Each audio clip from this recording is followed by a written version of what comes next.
This is Kelly. And this is Amy. And you're listening to Diary of a Death Investigator. We are on part 3 of our Idaho murder series.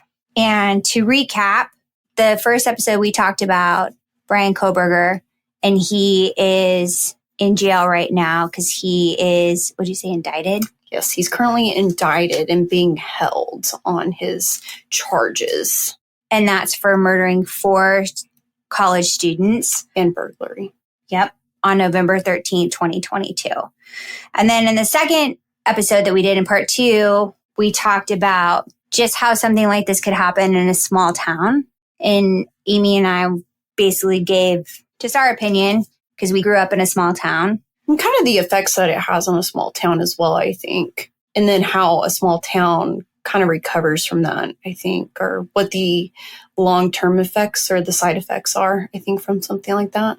You brought up a good point that we didn't talk about on the last episode that maybe we'll finish talking about in part 5, which was the financial hardships that something like this has on a town. Right, because you think about how much something like this does cost, like your manpower of your police department. And it's actually a lot of the man hours that they're working in overtime. And then if you're having to contract other people to come in and work, or even having to hire more people to fill in your department, or even for grants that you need to fill in those positions, because this is a small police force that was working on this investigation and technically are still working on this investigation. And then if you think about it, a lot of these people are going to be out during the trial to be testifying as well. So it's not just during the initial investigation, but this is going on for years. And so it's going to be affecting their town for a really long time, not just, in 2020 when that initially happened. It's 2022. 2022. It's going to be happening for years in the long term as well. So it's going to take them a long time to kind of recover from this.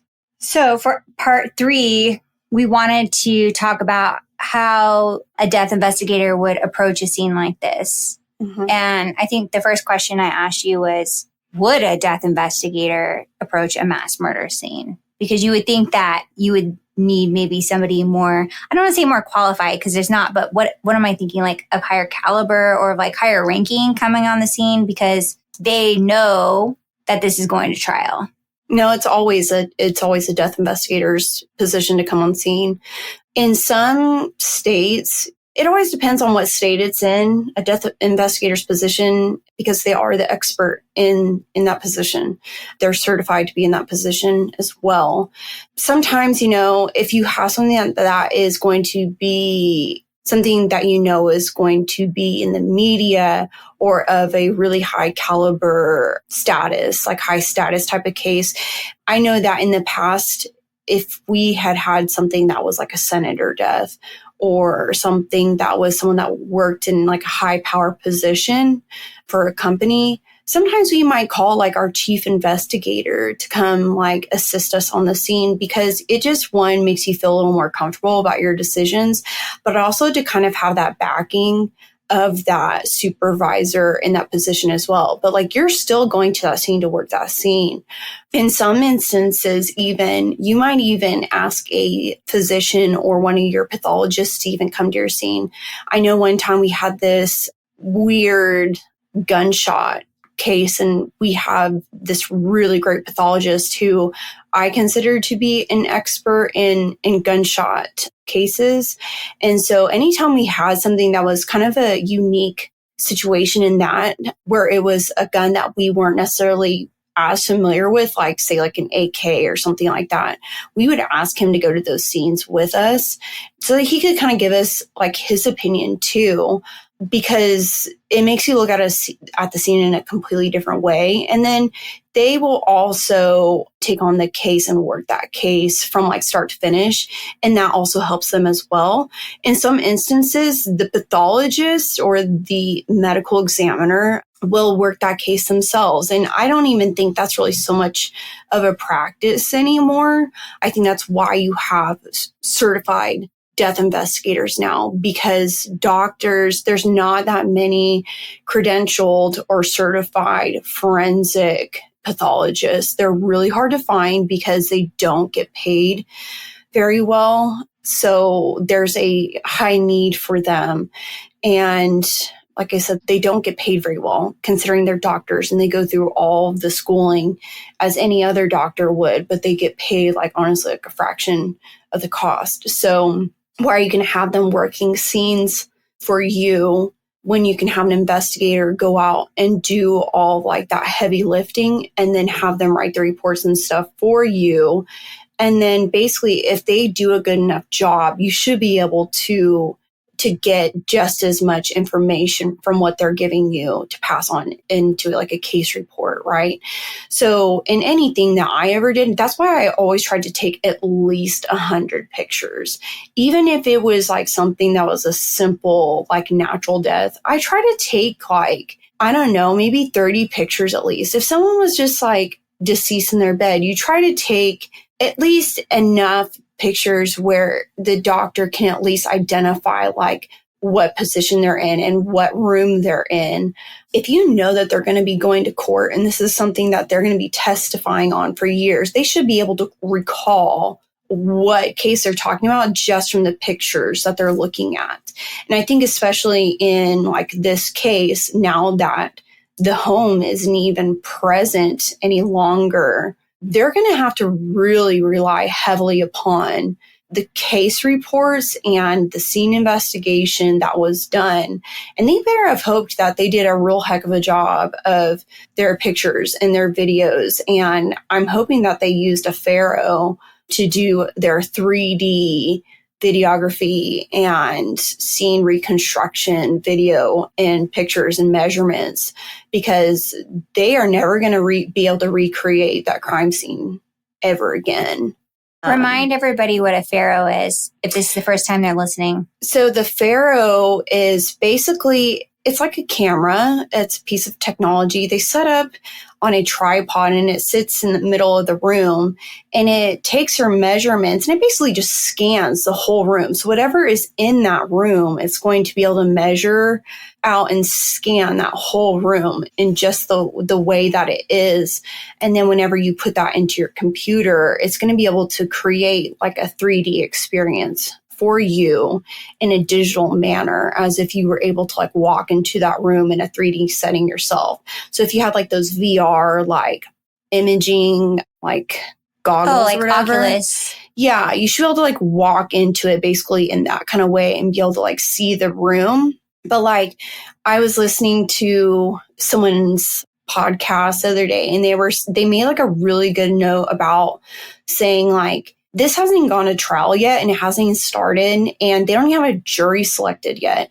And it's not like they can take this jury into that home. Like that jury will never be able to step into this home and to be able to experience this scene. And it's different from a virtual description or like feeling of it, because when you walk into something like that, you're not getting the full like all of your senses, right? The smells, like the visual effects, the temperature, all of these different senses that you would feel that would fully immerse you into that night of the feeling of what those kids experienced.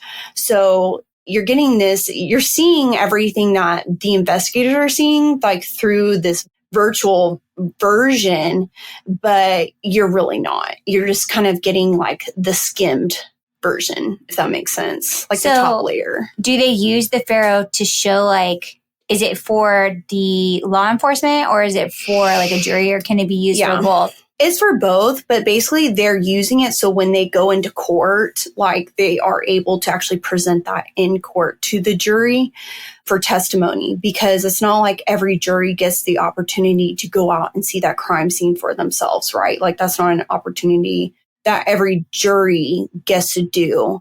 So that's something that they get to do in order to do that. And, sometimes maybe they're able to clean out this place and then rent it out again. And then now someone else is living in that place. Things like that happen. Or maybe it's like a storefront where something like that happened and now it's like windows or something are replaced in the instance of like, maybe there was a drive-by shooting, like stuff like that, like you can't keep that in that manner for that long, for that to go to trial, for like years and years. So you're able to recreate that scene from that night and then it be able to be fixed in the next week or so, and it looked completely normal, like nothing ever happened again. In this instance, it's not the same thing. It's not like anyone would ever be renting that out again. And, they're saying, oh, well, we hope that in this way, the community can move on. Well, yeah, it's still going to be an empty lot for a while. So those students still know that's what happened, right? Because for a long time, there were so many memories there from like students.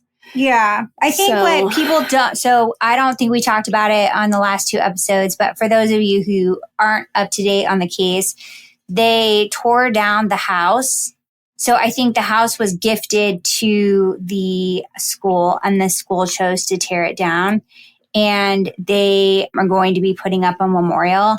And I know that some of the parents were not happy about that. I think it was half and half, right? So half of the parents were like upset that it got torn down and half of the parents wanted it torn down because they didn't want the memories. I think for one of the parents, set of the parents, they have kids that are still going to the school. And I think that was a reminder. And like we mentioned before in the last episode, it's very close to other buildings. And so that was the part where I just didn't understand how nobody heard anything. And I think too, like I get some of it because there was blood that you could see on the outside, right? Because there was so much blood it seeped through. So I understand like some of it's insensitive. I don't know if they couldn't have just covered it up or... it basically looked like a condemned building, right? You would just take up like plywood boards and you would basically... or put up like chain link fences around it, and then you would cover up with plywood. But I think in a case like this, which is such a high media case, and now we've learned that like he has such a great defense attorney that is like literally just poking holes into everything. I don't know. In so many other large, high profile cases, how many times have they gone back to the murder scene and then they're like, oh, wow, like we missed this or we didn't look at this? Because sometimes the other party might come up with like a question to like during like a witness like statement or something. And then you're like, oh, we didn't even like think about that. And then you're like, man, like wish we could have gone back into that house to like see that. And yeah, I mean, like think about like the one girl that says she kept opening the door and like looking out like the door down the hallway. You can't do that like virtually, like here, let me open the door and like look through the door. It's like, it's different when you're in that house. Like you could go at night and you could do that and you could recreate that same. Like if she could really see or like what she could really hear. You can do a simulation like, okay, there's cars driving by and you could be immersed in that and you would really know, like you can't do that virtually. I mean, you cannot go back to that now like ever again because it's torn down. And that could like hurt this case now, like for these kids. We'll talk about that more because I'm wondering, like, maybe not in this episode, but maybe when it comes to next week when we talk about forensics or even the trial, because I'm wondering if it just costs them a lot of money to, like, keep security up because there's so many going. It doesn't matter. I mean, honestly, because this trial is going to cost them so much money already. And, I mean, it's going to be going into appeals if he is convicted because that's just what happens, right? Trials cost so much money regardless, period. At what cost do you put a cost on someone's life? 4 lives? No. So to me, it's like, what is that worth? It's worth keeping. Well, I laughed a second ago because I remember your episode where it was the judge public defender and you do not believe that woman killed herself. And you were telling them, like, did you open the toilet seat? And they hadn't opened the lid and there was blood in the inside. And you're like, did you take pictures of this? Did you open the pocket door? Did you take pictures of this? And CSI had been in there and they hadn't taken pictures of anything. And so like, because I'm assuming then, and we've talked about this, like small towns and I keep going back to small towns because a lot of the places that you worked in were small towns and they had I don't want to say inexperienced. But it was a little bit, right? Because they didn't see the same things that you saw every day. Mm-hmm. And so for them, they didn't think about doing certain things. So have you ever been did you ever go to a scene of a mass murder? Yes. The one that comes to my mind, actually, I wasn't the one who got the call, but I know that this investigator, she had like a terrible shift. And I remember talking to her because I was coming in for a day shift and I'd asked her like how her shift was. And she's like, I'm actually headed to a triple homicide right now. And I was like, oh, dang, like it's almost like 7:00, like, which was when she would be coming off call. And I was like, you know what? Like, do you want me to, because it was like literally on the way to our office. And I asked her, like, do you want me to meet you on scene and I can like help you work this scene because it will like make it go like so much faster for you if like we can both do this together. And she was like, yeah, absolutely. Because she was like so tired because her shift had been so like bad for her. And I mean bad in that like she just got so many calls and she had been up all night long. And so especially in that kind of situation, you want to make sure that you're not like missing anything either in that kind of situation. So when I had gotten there, we had known that it was obviously a triple homicide and it was basically like a gang drug related situation. And the other thing that was kind of crazy too, when I was talking to the detectives, they said there had been 2 prior murders at this house. And they just said like, this is like a known like drug house. So this is like the 3rd technical like murder like scene that they've had at the same residence. So I'm like, I would not like, No, I would not like, they just need to condemn this house and tear it down like at this point, because that's when it makes sense. yeah, like it just sounds like there's some bad, get the sage. There's bad juju. Like get rub the Bible on the walls. Get the Bibles, get the sage, throw the salt over your shoulder, holy water, whatever you need to like cleanse that place. I don't know what you need. Like just burn it down. So, and it was actually a family. So when you first walked into the house in the living room, there was the father. And then immediately as you walk down the hall, like you could look straight down the hallway and that there was the daughter, and the daughter was a teenager and she was actually leaning up against the wall and she was deceased. All were gunshot wounds. And then the mother was trying to hide in one of the side bedrooms to the left of the daughter. And she was obviously deceased as well. So it looks like they had like tried to break into they broke into the residence and like were trying to question him, like basically demanding like the drugs or money, whatever it is.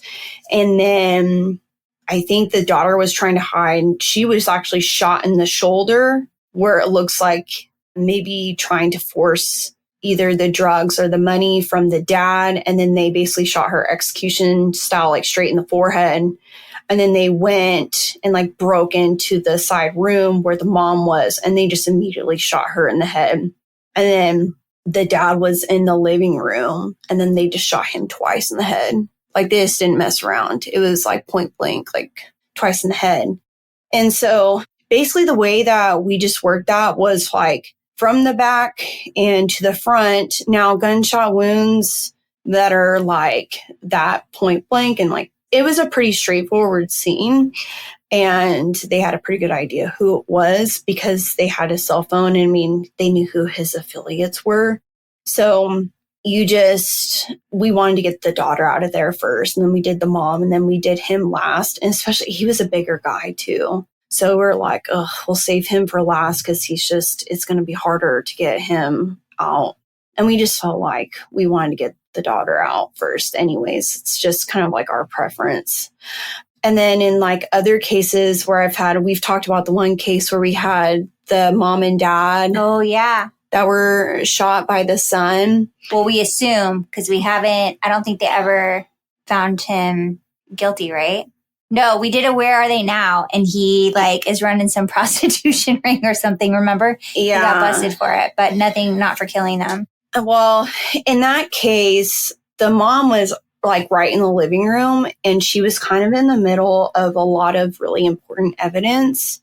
And the dad was in one of the back rooms, and his wounds were not as significant as hers, which usually I would want to start with someone who has like the lesser wounds and then go to the person that has more wounds, so I can just like sit there and take as much time as I can with more wounds, because of course, the longer you wait to get to the other people, the longer they're sitting, the longer the Riger sits.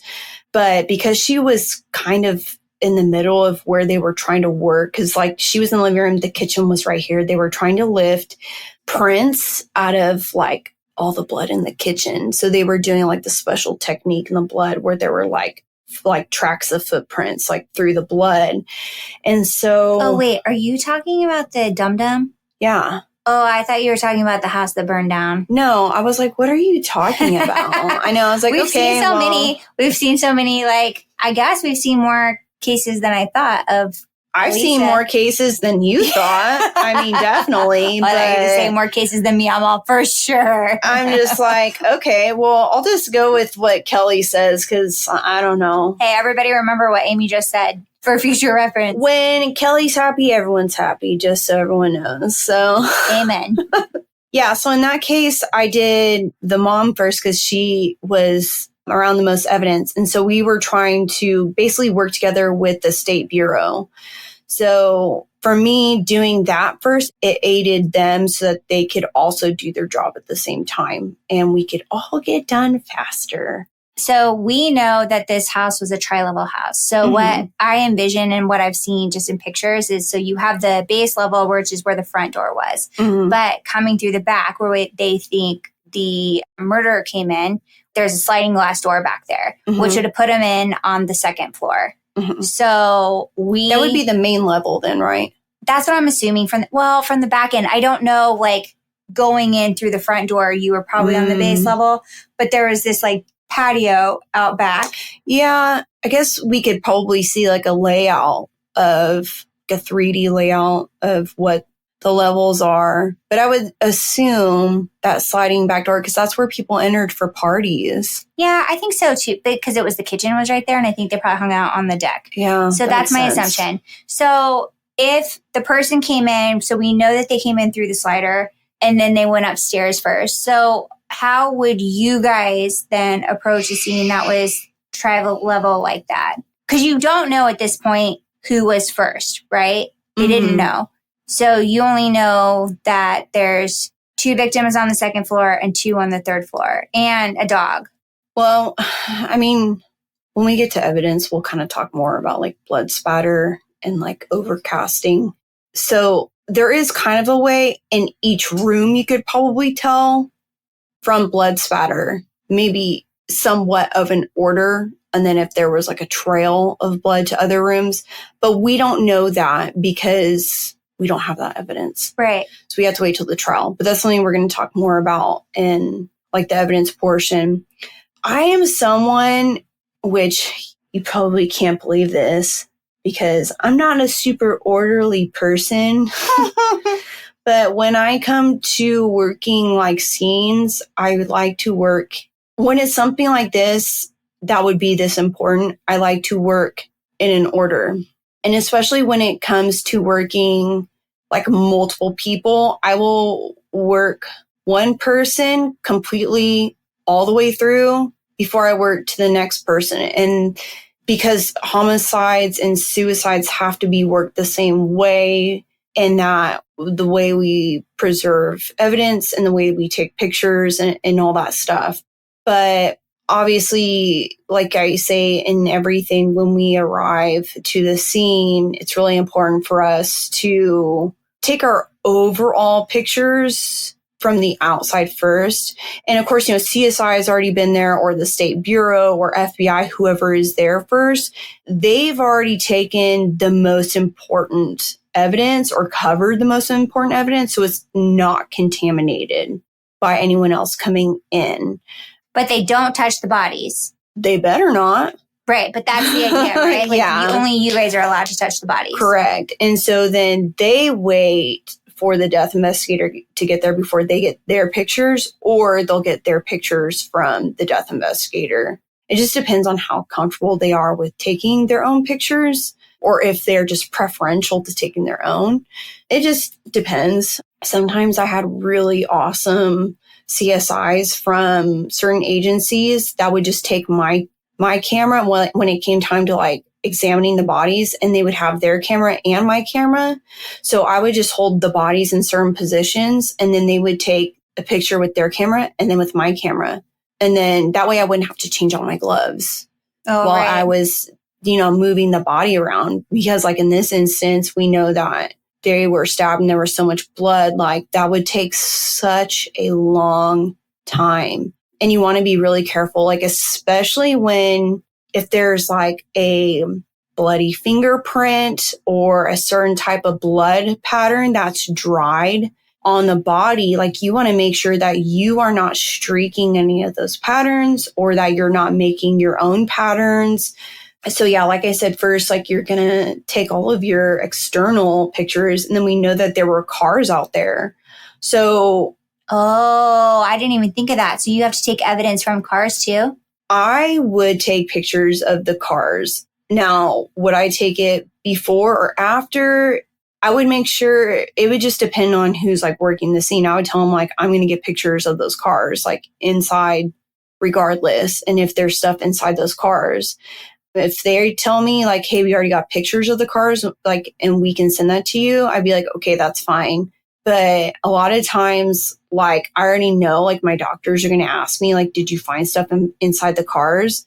And, like, why didn't you get pictures of that? Like, I already know they're going to be asking me. So it's like, well, I should just do this now. Do you also take pictures of, like, we know, and I said this in the last episode, that it was kind of a circle, right? So the house sat around, it was Fraternity Row was behind it. And so it was kind of a circular road that came through. So I don't think you would pass by the house twice. I think you could pull all the way through. Would you walk around and take pictures of cars maybe that were on the street too? So they would be like in your line view, because I would be taking pictures, like literally if you think about it, like all four corners. And so you would have like the street views in those as well. And so like it's a really wide view. And then you would just keep working your way in until you just keep getting closer to the door. Because if they're collecting evidence from, sometimes they have it cordoned off like a quarter of a mile. Sometimes it's just like 400 feet, 200 feet. It depends on the furthest place out that they find their evidence. And then they cordon that off. Or sometimes they go an additional. And then you work your way in from there? Yeah. Oh, wow. So sometimes they have scenes that are a quarter of a mile out from where their actual crime scene is, because they might continue to find evidence within that area. So sometimes you'll have to walk for a really long time. It just depends on what kind of scene it is, because sometimes the wind will blow stuff, or someone will walk away from a crime scene and like be smoking a cigarette and drop it, or have like gloves that they dump, or the weapon and dump it, things like that. Like, oh, there's a storm drain. That's a perfect place for me to throw a weapon, things like that. So you kind of want to just like take an overall, like, hey, here's, like the apartment complex, like, because I've had doctors like ask before, like, like those questions, like, nobody heard this? No one heard gunshots? And I'm like, it's one of those apartment complexes. And they're like, like our pimping ain't easy. Yeah. It's like one of those, it's like you just mind your business. So yeah, you're going to start from way far out, especially like when we know like there's been like footprints found for like his shoe prints. His shoe print. We're trying. He's not guilty yet. Someone's shoe print that were like a Vans print, with that like diamond type pattern that they said was like consistent with that. And so you're going to be looking for that stuff. And so you just ask like CSI, and like, I just get my own shots anyways. I'm like, I'll still get their pictures as well, but you can never, like I said, you can never have too many pictures, and doctors always really like that. And then, you work your way in. Like I said, I would still want pictures of the cars. Then, like you said, like with the dog. Well, so wait, let's go back to, so they go through the kitchen. You would take pictures of the kitchen to see if it was like anything was missing, right? Like a knife or anything like that. Well, I don't know if I'd go through the kitchen or not. I would ask them, what do you think would be the point of entry, or where was like the first piece of evidence that you guys found in the house? And then I'd probably go from there. But I would still take pictures in every single room of the house. Even if nobody was in there? Yeah, it's important. So if they're saying the point of entry that they believe is the sliding door, then I would start from there. From there, I would go literally into whatever is the first room and start from there. So if that's the kitchen, then I would start in the kitchen. And then you just take kind of your overall pictures from your kitchen. But like, we don't know what's like missing from there, or like what is like normal for there, because they're college kids. Like, do they have a full set of anything? Yeah. I mean, seriously, I had that crazy roommate my first year when I was in college, and she stole my knives and said that she sacrificed rabbits because she was like a witch. Oh. Mom didn't tell you that? Mom had to buy me like new knives. I probably knew that, but that's been a long time ago. Yeah. So I told all my students that this last year, and they're like, oh my gosh, because they're all going to college and they're like potlucking, like getting their college roommates. And I'm like, oh, well, it can't be as bad as this. And so they're like, you're right. So, yeah. So you never know. Maybe they had crazies that like came in to party there and that just liked stealing knives for things. I mean, it's Moscow, Idaho, and there's lots of hunters out there. I don't know. We took Jeff's grandma to a restaurant the other night, and she like kept looking at the knife and going, that's a good knife. She's like, oh, I should take this. And we're like, okay. But the funny part is, and it's not that this is funny, but his grandma only has one arm, so she can't cut with it anyway. So I was like, what, are you going to use it as a weapon? Come on, grandma. I mean, you can get really good with your toes. I mean, maybe she could cut it. Anyways, but she just really loved that knife. So I wouldn't be surprised if it did make it into her purse. I mean, I already read your mind when you said that. I knew that's what she was going to say. So, yeah, I mean, we don't really know what's like normal. Like when you go into someone's house, like you don't know what's normal, like what's supposed to be there or what's not supposed to be there. But you can associate things that are odd that are found in other rooms. So yeah, if you find a knife that's consistent with a knife block from that kitchen in another room, then yeah, I would probably go back and like, oh, well, maybe I should take more pictures of this later. So we were always taught in school, like you take all of your overall pictures of that room and then you work your way in towards like evidence. So if there's nothing that would be of significant value that you think of that case, then like you wouldn't necessarily do like focal shots of that where you would have like really close up pictures. What about like prescriptions on nightstands? Always. And then you actually have to collect those and then you take them back to the office and you count them. Do you test them to make sure that that's what's in there? We submit them, we look them up. So as we count them, we actually, you can see if it's consistent with what is prescribed on there. And then you count them. And then if they're all random in the prescription bottle, then we have to look them up individually. And you're sitting there handwriting it all out on this sheet. And you're sitting there like cussing because you're like, this stupid person. I'm sitting here at 12 o'clock at night doing this crap, and I've been up for freaking ever doing this because this person has 80,000 prescriptions, all 90 refill.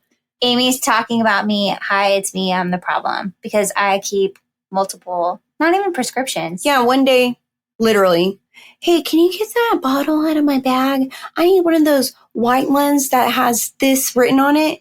I pull out this huge prescription bottle and I start freaking out, which I don't like freak out about, like, but this is like one of the things I freak out about. And so like I bought her like this little pill separator. I gotta have like my allergy medicine, my Excedrin, my Tylenol. So anyways. There were things in there that, anyways, I was like, you should not have these mixed together like this. I think it was like a quarter of Xanax or something. Yeah. I was like, how do you know what you're reaching for when you're driving? Well, that's small. So you know what? I bought her this little pill organizer, and actually tonight I was looking for floss. Oh, yeah. What did I find in her drawer? The pill organizer I got her for Christmas. Anyway, so you take pictures of that. Yeah, I take everyone's prescriptions always because regardless, we're supposed to dispose of them because you don't want those being distributed or sold, right? Or, being put in the wrong hands of irresponsible prescription users. So, yeah, I mean, because obviously if you find something that's like a designer drug by chance, you're definitely going to have that tested by toxicology, which you check every cabinet. You check literally every cabinet, every drawer, especially if it is like a homicide investigation. That's something like this, like high profile. So you would do it including the roommates who called it in. So you go through their rooms too? Yeah, absolutely. Yeah, because they're also a suspect, right? Yeah. You even look in the fridge, you look in the freezer, you look in all that stuff because you also are going to look at the alcohol. You're going to take pictures of the alcohol. You're going to look in the trash. You really wouldn't be surprised what you find in the trash. People are like, well, I didn't drink. Well, guess what I found on the bottom of your trash can? Those Capri Sun looking drink things that you freeze. Oh, yeah. Alcohol. Yeah. Those are good. Well, apparently, because I used to find those all the time. Costco. So, yeah, things like that. Like, you're going to go through trash cans and stuff like that. Then from the kitchen, you would take, because, they said they couldn't find the murder weapon, you would probably take pictures of, every knife that is in that house that you could possibly find. Especially, if you're not sure if it's just one murder weapon, it could be multiple weapons, right? How many times have you heard of like a knife breaking off into somebody while they're being stabbed because people have been so angry while stabbing someone, it breaks off inside them? Not very often. Never heard that. Well, welcome to my life. Well, even in our one story that we had knives out. Oh, yeah. He used like 3 different knives and 2 of them were still inside him. So that's just an example. So there's that. That's what you would obviously look for in the kitchen. And CSI would have already like combed through that as well. So if they found anything that looked like it would be like blood splatter or something like that, they would point that out to you so you could grab a picture. Now, moving as far as to like the bedrooms and bodies, what I would do before I even actually start examining bodies is I would take my overall pictures of everything first. So I would take the overall pictures of all the rooms, including the ones with the bodies, and then I would go back in individually to where the bodies are. So I would examine the bodies last so that I could really take my time examining them. So the rooms that don't have any decedents in them, that's what I would go through first. So any drawers, any and all drawers, clothing, people think that they can hide stuff. They don't. Under mattresses, I don't know how many bottles of things I've found, alcohol, closets, hidden drawers. I've actually found like someone had like a wooden floor and I like popped something up. I was like, well. What was in there? It was drugs. Oh. Yeah, this guy was like a, quote, artist. Oh. And he was trying to hide his, I think it was heroin addiction. Like his, like actually he had it like in this tin like thing and he had it like hidden. Like it was bad. He would hide them in like his guitar and like the syringes and stuff. Oh. He had like all these guitars and yeah.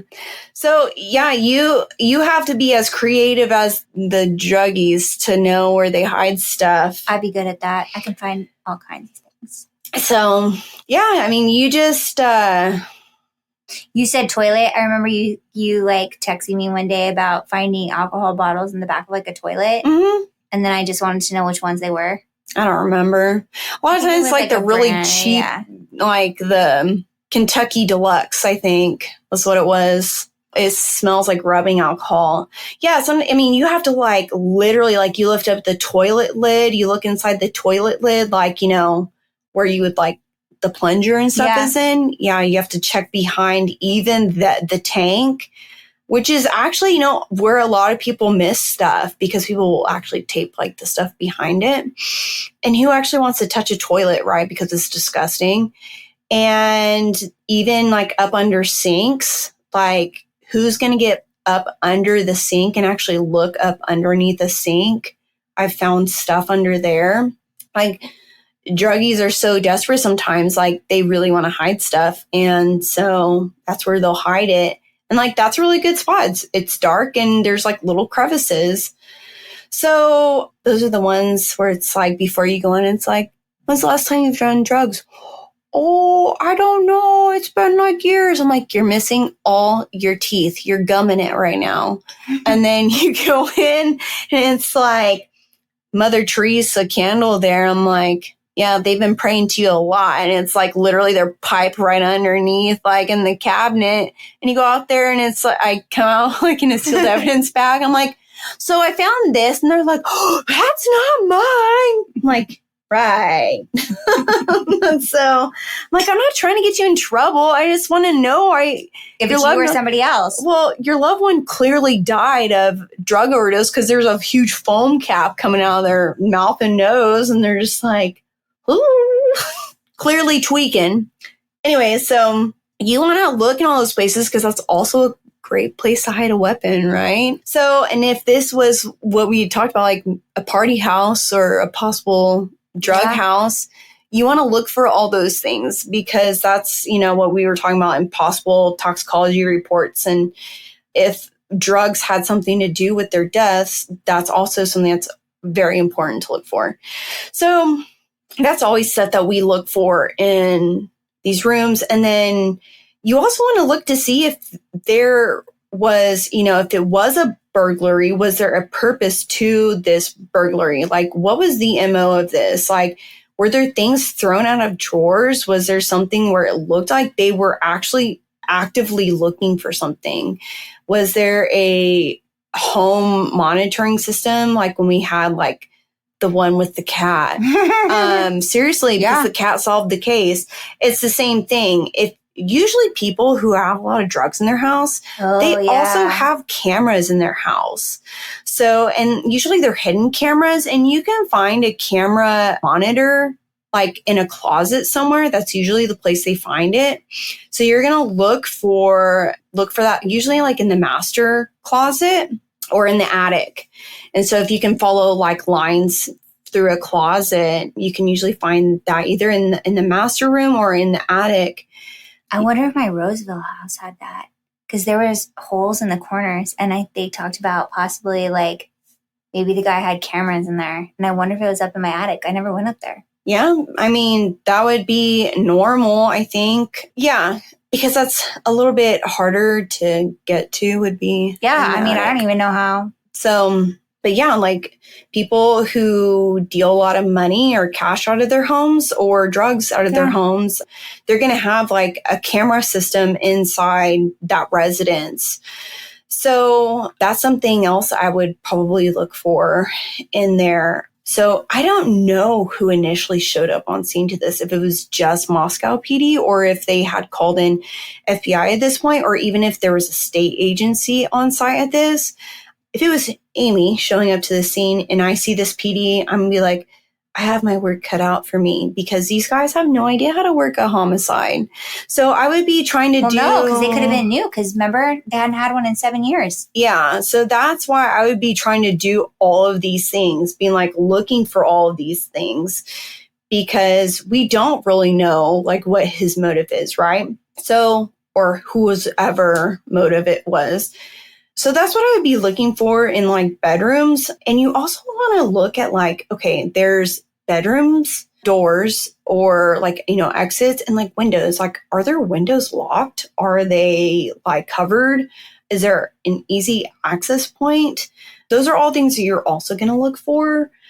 And if they have computers and stuff in there too that you can just look at, or journals or something like that, you're going to look for that stuff too. Those are all really telling. Anything that's, if they're college students, I always looked at students like work as well. Was there anything like going on in school where it looked like they were having issues? Because kids leave like stuff like that out all the time. That's like really telling about their current situation. So what about like, because we know now that they were stabbed, would you be able to tell that right away? I mean, I know you can tell like a gunshot wound, but would you have been able to tell right away? Yeah, you have a pretty good indication of what that is. You may not be able to tell what type of weapon that it is, but you can tell what stabbing is. Incisions are, or not incisions, but sharp force trauma is, and especially with how, if it was as bloody as they say that it is, you can typically tell right away what that is. There's not a lot of injuries that would cause that much blood unless like it's a gunshot wound. And, gunshot wounds are going to be circular punctures. So, and even then it would have to be determined on where you were shot at in your body and if you're bleeding internally or even what type of caliber it is, and if it's like shotgun, is it birdshot, is it buckshot, what type of, I could go on for days. Sharp force trauma is different in that, and I have talked to you about this. So you have what's called incisions. So incisions are basically what you would literally think of like if you were to have like a surgery where you have to be cut, incised. So typically, that's going to be more of a surface type of cut. So when you have a surgery done, a doctor is typically going to try to incise or cut in such a way where you don't have scars or less scarring, right? And that's, I told you, our skin is elastic, right? And that's because of collagen. So in our skin, the medical term for it is it's lines of Langer or the Langer lines. And dependent upon how you're cut, your skin can either pucker more or gape more, dependent upon how it's cut against the lines of Langer. So if it's cut perpendicular to the lines of Langer, it's going to be more gaping or appear to, quote, be a gouge wound, which is what we heard their coroner say. But if it's cut or stabbed, so stabbing would be more of a sharp force trauma that would be like deeper along the line of Langer, so parallel to it, it's not going to appear to be as significant because it's going to look like a small slit or a smaller slit. So something that was like misinterpreted by their coroner there was that she does not believe that this was done by the same weapon or by the weapon that they believe that it is. And I'm not going to say she's wrong because I don't know. I'm not the suspect. So I can't say for sure, but I'm going to say she doesn't know what she's talking about either, because that's just kind of an ignorant statement to make, because we know from the human body that you can literally take the same knife and you can cut perpendicular and have a large appearing gaping wound, and then cut parallel, say to like your collarbone or to like your ribs, and it not look as bad as the perpendicular cut. So, and a lot of times people are not trying to achieve necessarily, unless they're trying to like mar someone like in their face or something, right? So like disfigure them. Oh. So sometimes you do have some cases where people try to disfigure someone because they are so angry with them, where you see them like try to like stab them in the face. Jeez. But they're having to get through skull, which is really hard to do. So a lot of times you really just try to see people just go for organs, right? So they don't always look so harsh or so gaping, gouging looking. And it also depends on if you're, I would say, more of like a raking type of pattern.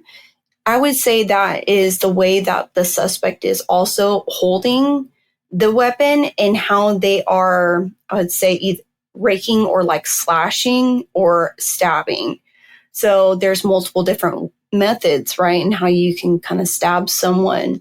So if you're holding the knife, where I would say like the butt of the knife is like facing thumb up, so towards your face, if you were to hold it in your hand, where the knife point is facing downwards, like towards the ground. Okay. Like Psycho, like the Psycho lady. Exactly, yes. So, right.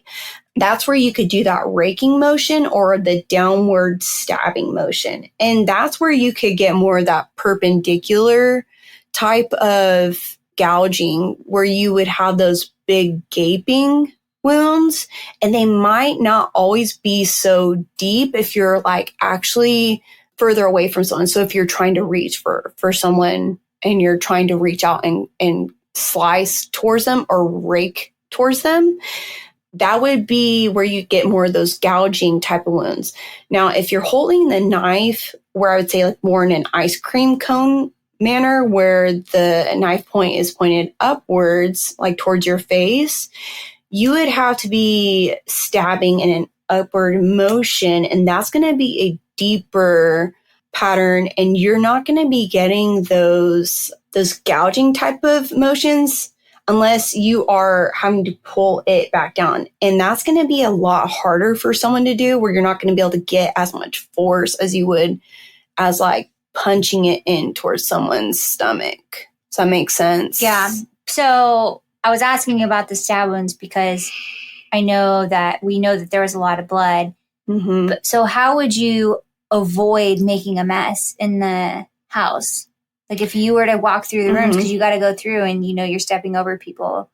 I would start with the one that is like closest to me, where is literally the least amount of evidence. So I would look at each room, which I don't even know, to be honest with you, who was where. There was two up top. There's two girls up top, and then there was a couple on the second floor. So we can talk about it next week for evidence. So maybe this isn't for this week's episode, but I was just thinking as far as blood, like if there's that much blood, how do you avoid just dragging it through the house? So and cross-contaminating. Okay. A lot of times what we would do then is I would take my pictures first, right? So you have like your booties on, especially when it's something like that. But you're going to be really careful, obviously, where you step. And then I'm going to get my bag, and you roll the decedent up to their side, and then you tuck the bag back underneath them, and then you're going to roll them onto the bag. So then from there, you can actually do your examination of them in the room before you even move them. Because once you start moving them, then that blood is going to start coming out of them once you start moving them again. But what about what if let's just say I'm going to leave that for next week. Okay. So I was going to ask about blood and cross-contamination with blood, but only because we talked about the stabbing motions and you had brought up a good point when you and I were talking. So we'll talk about that next week. Yeah. Ones that are so bloody like that are, it's a mess, especially when you think about how many gloves you go through. I mean, I've had ones where I just put a bunch, I won't even take my bag in with me if there's a room like that.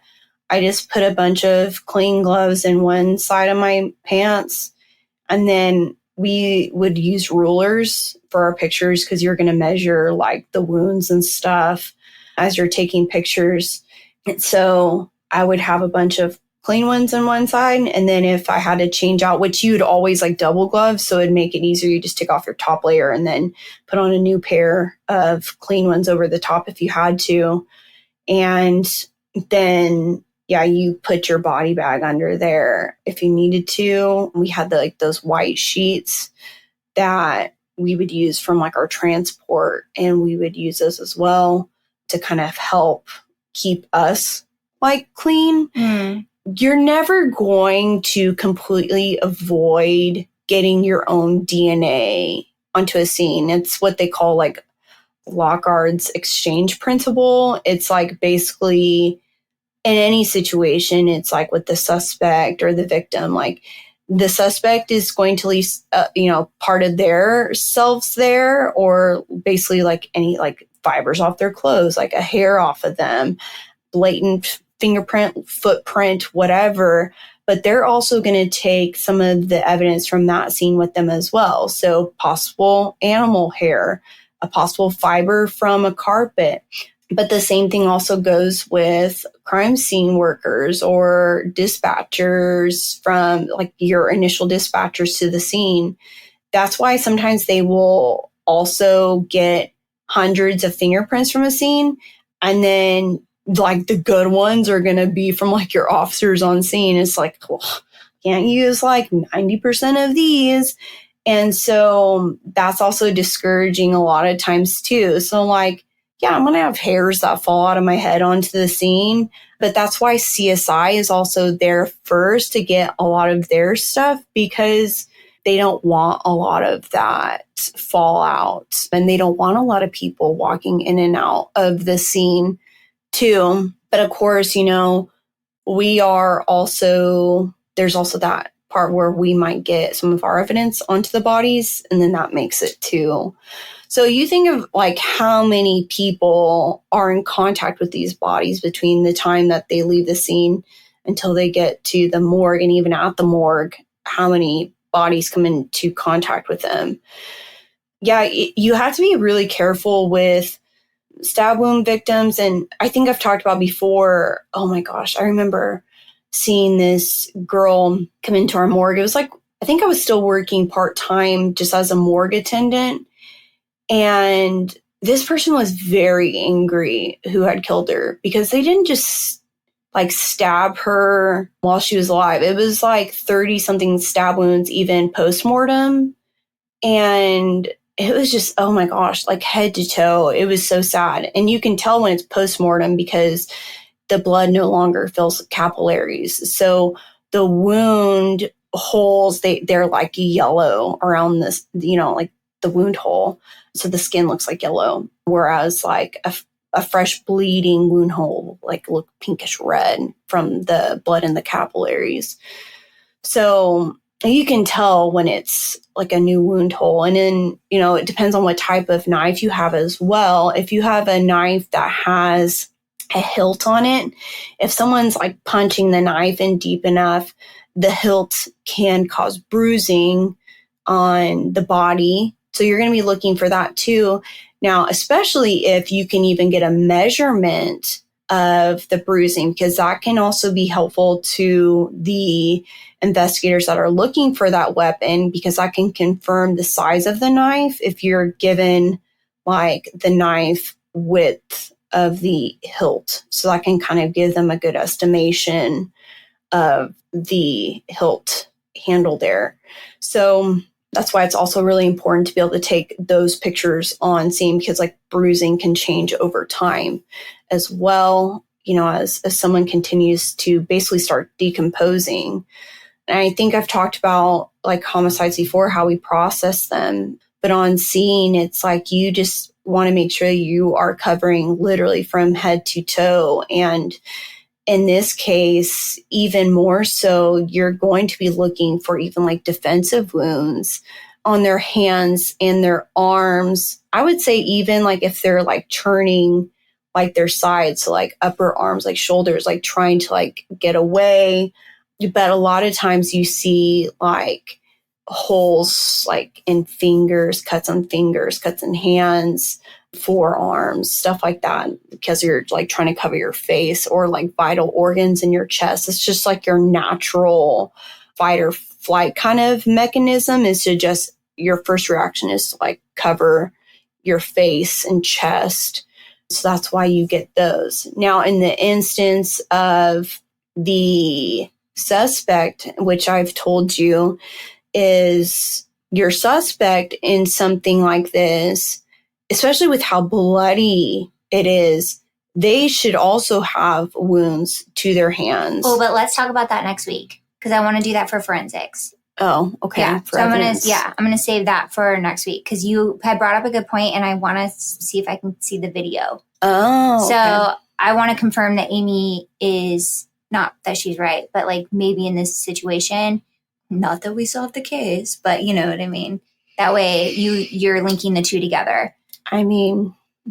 The last question I have for you is there was a dog on scene. Mm-hmm. And so when you have an animal that's especially a part of something like this, like we had the whole where the cat solved the murder for you, but we know that the dog was in a room. Mm-hmm. So how would you process evidence from them, or would you take pictures of them at all, you know, in case there was wounds on them? I mean, CSI would probably already have pictures, and the dog would most likely already be gone at that point. Either family would come pick them up or a friend, or they would have like social services or something. If one of the friends or the family members like lived on campus or something, I'm sure one of them came to pick up the dog. I think they shared. I think the boyfriend took the dog. Okay, so yeah, I'm sure someone would come pick up the dog. Like they wouldn't leave the dog at the scene at that point, but I'm sure that, you know, CSI would be the ones that would gather. I would make a note as to what type of dog that it was, because we would probably be looking for hair, because we would be collecting hair off the bodies in the morgue. And so that was something that we would be, because like, especially with when you have so much blood on bodies, like as it starts drying, it kind of is like glue. And so what's in your carpets? Oh my gosh, like so much hair, right? So like, it honestly it works amazing for collecting evidence. It's like, especially in people's hands, if they're like fighting off someone, they're trying to like grab their hair or something, and like their hands are bloody, it like just sticks to their hands as it dries. And so you have all kinds of fibers and all kinds of hairs just dried to blood. And so I'm sure there's probably a ton of dog hair on everybody. Yeah. So especially if it was on carpet, I'm sure that there was dog hair, and probably, you know, each other's hair and probably fibers and stuff. So yeah, blood just like, it just attracts everything. And then when it dries, like I said, it just like sticks. So, well, thank you for all the width of information. Yeah. Especially because it's 11 o'clock at night. Amy had couple of big days. Oh my gosh. Everyone congratulate her for her big days. Let me tell you, I am like too socialized. We did go to the beach today though. So, and if you guys can't hear, the dog is snoring in the background because we wore him out. But if you have any questions for us, you can email us at kelly@diaryofadeathinvestigator.com or message us on our Instagram page. Amy and I are counting down the days now until our crime cruise. Super excited. One thing at a time, Kelly. I just gotta make it through this trial of my life. But thank you guys always for listening, and we appreciate it. Until next time. Bye.